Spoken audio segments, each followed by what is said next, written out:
करदी हां तुसीं खैरियत नाल होवोगे। अल्लाह दा शुक्र है मैं भी ठीक हैगी हाँ। मेरे भैन भरा कोई मुश्किल च हैगे आ, कोई बीमार हैगे आ, ते अपना अल्लाह ताला उन्हां नूं सेहत शफा देवे, अल्लाह ताला उन्हां दियां मुश्किलां हल करे। ते अज मैं अपने घर दे विच बना रही हैगी आ आलू, ठीक है। आलू ते सुक्की मेथी दे नाल ना तड़के वाले आलू पका रही हैं मैं अज, ठीक है। यह देखो जी आलू है, टमाटर एक लै लिया वा मैं, नमक दियां 2.5 चमचियां, हल्दी दी अद्धी चमची, ते 3 चमचियां हैगियां वा लाल मिर्चां दियां, अदरक लसन हरियां मिर्चां, ठीक है। यह साडी सुक्की मेथी है, तो यह साडे प्याज है, ठीक है। साडा घे गर्म हो गया वा, ते असीं विच हुण प्याज शामिल करन लगे हैं। बिस्मिल्लाहिर्रहमानिर्रहीम। यह साडे प्याज विच शामिल हो गए आ। मेरे भैन भरा अगर मेरी वीडियो नूं पसंद कर रहे हैं तो मेरी वीडियो नूं लाइक भी करना वा, सबसक्राइब भी करना वा, तो घंटी का बटन लाजमी दबाना है वा, ठीक है।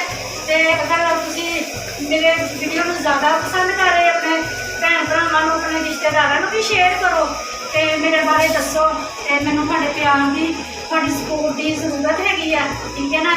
तो इसी तरह फिर मैं अगे तो अगे तुहानूं अपनी वीडियो अपने घर के बारे, अपने पिंड के बारे तुहानूं दसदी रहांगी। हाँ जी, साढ़े प्याज ब्राउन हो रहे हैं। यह देखो जी माशाल्लाह ज़बरदस्त प्याज ब्राउन हो रहे हैं। तो मैं तुहानूं दसना चाह रही सी मेरी अमान फातिमा बेटी, ठीक है ना, जिहड़े नाम से मैं अपना चैनल रखा है, चैनल का नाम रखा है वा, ठीक है।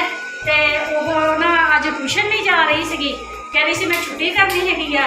तो मैं जो छड्डन गई आ, कोई मैम ने मैनूं दस्सिया भी ईमान का तो सुबह टेस्ट सीगा, ठीक है। मैनूं तो बड़ी टेंशन हो गई भी शुक्र है मैं ईमान नूं छड्डन वास्ते आ गई। इस वजह नाल ही मैनूं थोड़ी शाम पै गई।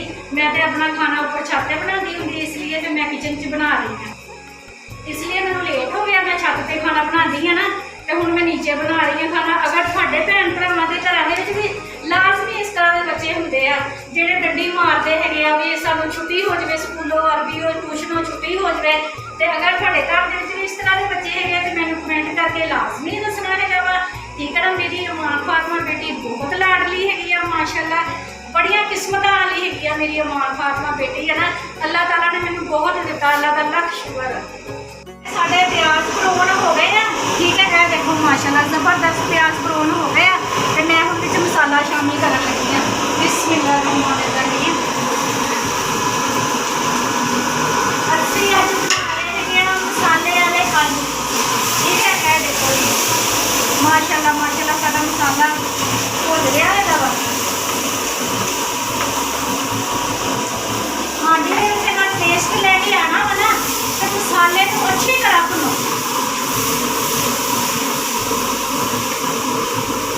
हल्का हल्का पानी का छट्टा मारी जाओ, तो मसाले को भुनी जाओ, तो बड़ी जबरदस्त सालन बनती है, ठीक है। अज मैं बना रही थी मसाले वाले आलू, ठीक है। हाँ जी, यह साडा मसाला भुज गया है वा, ठीक है। हुण मैं विच ना इन्हां दे आलू शामिल करन लगी हां। बिस्मिल्लाहिर्रहमानिर्रहीम।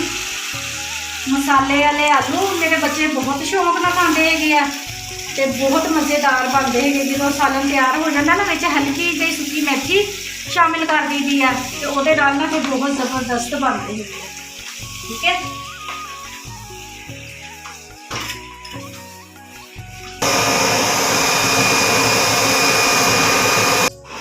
देखो माशाल्लाह साडे आलू मसाले दे विच मिक्स हो गए आ, ठीक है। तो इन्हों मैं फिर ढक्कन देन लगी गई हाँ, तो ये अपनी भाप दे नाल ही हो जाने आ, जल्दी तो जल्दी बनने वाला सालन, ठीक है।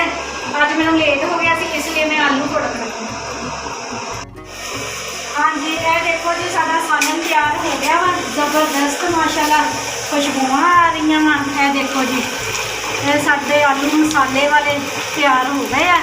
तो हुण मैं विच इन्हां दे थोड़ी जी सुक्की मेथी शामिल करन लगी हाँ, ठीक है। यह देखो जी हल्की जी मेथी शामिल कर दी है, ये बहुत ज़बरदस्त टेस्ट बन जाता है, ठीक है ना।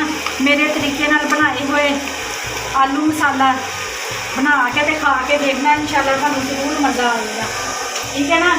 मैनूं दिओ हुण इजाज़त, मेरी वीडियो को लाइक करना वा, सबसक्राइब करना वा, ठीक है। घंटी का बटन लाजमी दबाना है वा, अपनी दुआवां च मैनूं याद रखना है वा, ठीक है। तो मैनूं दिओ इजाज़त, अल्लाह हाफिज़, बाय बाय।